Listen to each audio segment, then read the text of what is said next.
So I've been having a several cylinder misfire problem with the Mini. I'm going to start it up. Oops, sorry. I'm going to start it up and have a comparison video. I'm not going to have it running for very long just because of how bad it is. But this will show you how bad the misfire is, and then when I do the cat declogging, I'll be able to have a comparison and we'll see how much better or worse it sounds.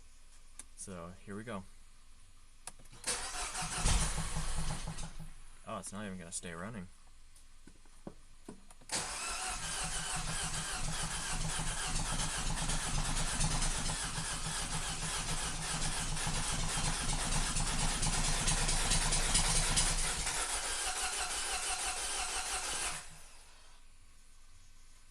Well, I might not even be able to start it.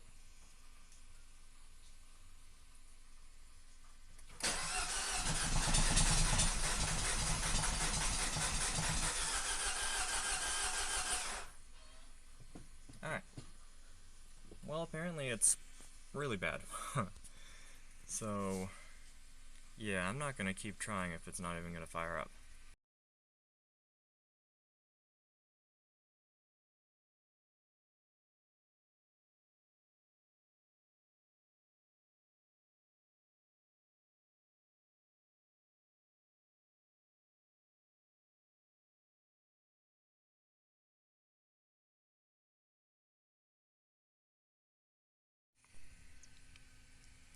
This thing leaks so bad.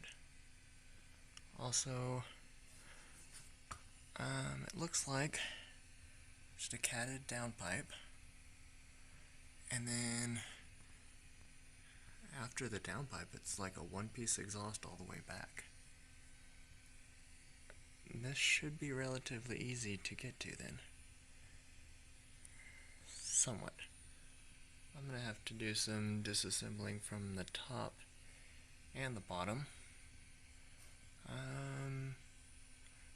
V-band clamp, so that's going to be easy to remove. And then I got one bolt mounted there. I gotta figure out getting up in there and getting the heat shield off. Everything. I may have to do a little more disassembling than I was hoping. But, well, we'll find out, because I'm not going to be able to do that tonight. But yeah, I got oil on everything. This is a mess. Hopefully, if a clogged cat is a problem, it'll stop having so much pressure inside everything else. This is bad. I need to do a serious deep cleaning.